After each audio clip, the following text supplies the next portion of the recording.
Ils lèveront les yeux vers celui qu'ils ont transpercé.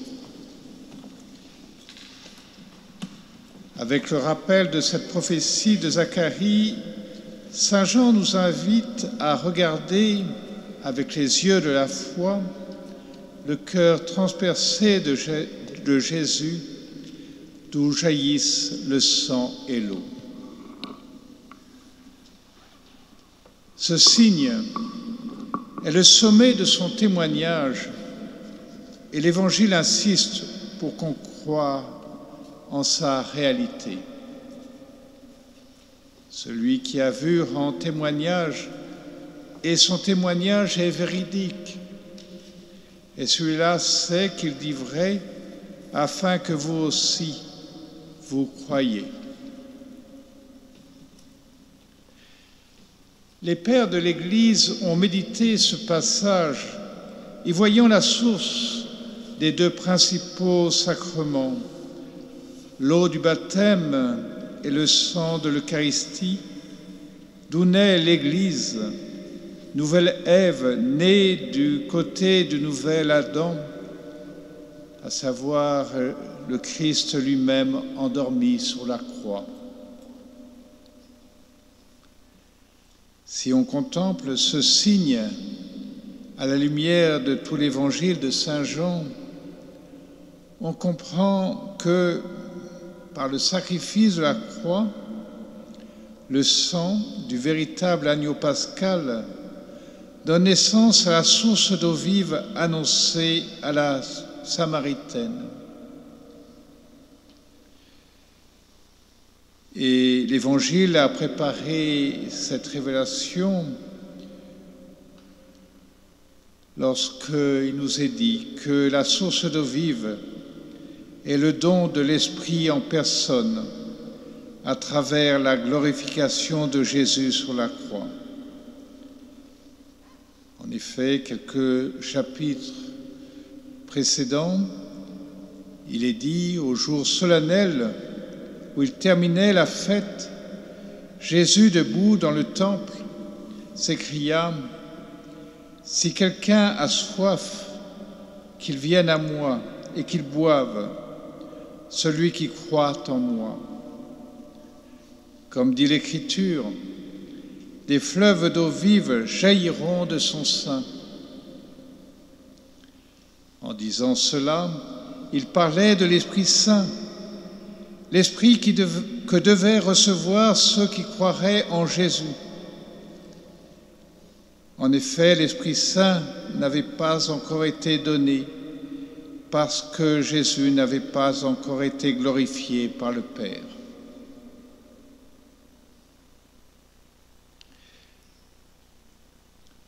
Vous avez peut-être remarqué qu'aucun de ces passages de l'Évangile de Saint Jean ne parle explicitement du cœur de Jésus, mais plutôt de son côté, de son sein.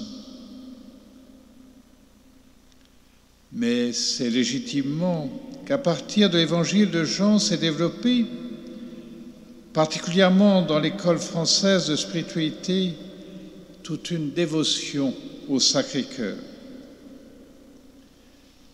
Et pensons à Saint Louis-Marie Grignon de Montfort qui, à travers ses missions populaires, répandit dans nos campagnes cette dévotion.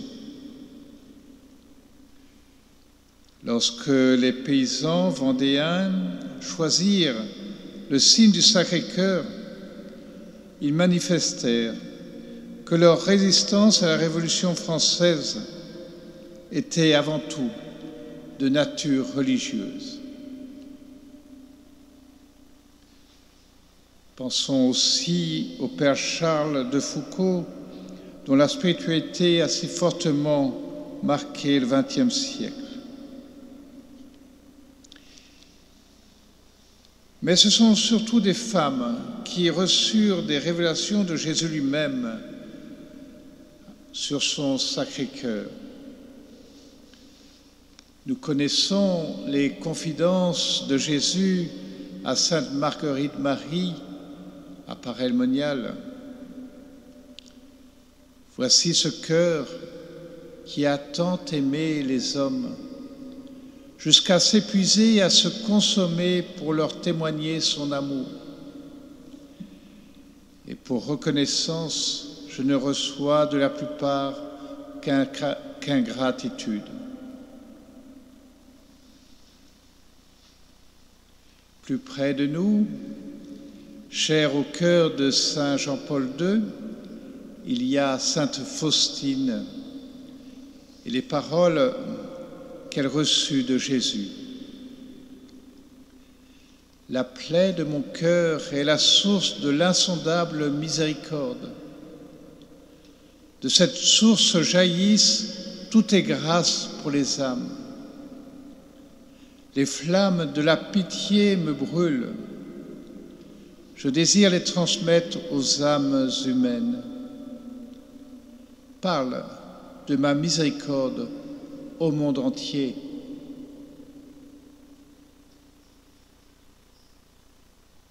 Moins connue, du moins en France, et pourtant une des premières à avoir eu des révélations de Jésus sur son cœur, Sainte Gertrude, une cistercienne allemande du XIIIe siècle, qui écrivait « Le cœur de Jésus est l'instrument infiniment doux de la Trinité adorable. »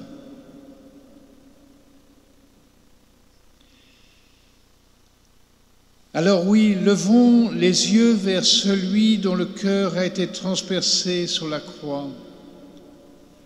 Contemplons avec les yeux de la foi ce cœur humain du Fils éternel de Dieu qui a commencé à battre dans le sein de Marie au jour de l'Annonciation.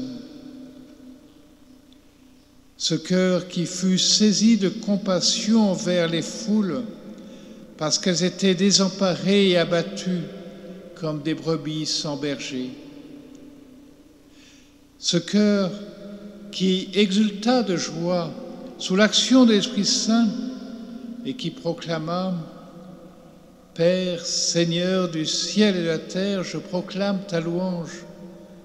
Ce que tu as caché aux sages et aux savants, tu l'as révélé aux tout-petits. Oui, Père, tu l'as voulu ainsi dans ta bienveillance. » Ce cœur encore qui s'est mis en colère contre les marchands du temple et contre les pharisiens qui écrasaient le peuple sous le poids d'une légalité inhumaine. Ce cœur qui a pleuré sur Jérusalem parce qu'elle n'a pas reconnu le moment où Dieu l'a visité. Ce cœur qui a aussi pleuré devant la tombe de son ami Lazare qui venait de mourir. Ce cœur qui s'est abîmé dans l'angoisse la nuit à Gethsémani devant la coupe de la passion qui se présentait. Ce cœur de Jésus qui a tant aimé les hommes.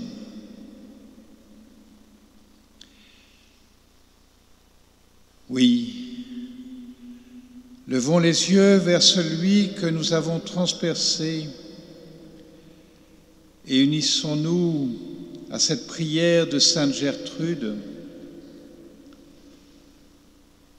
Par votre cœur transpercé, ô Seigneur très aimant, veuillez transpercer mon cœur des traits de votre amour, afin que rien de terrestre n'y demeure et qu'il soit rempli par la seule vertu de votre divinité.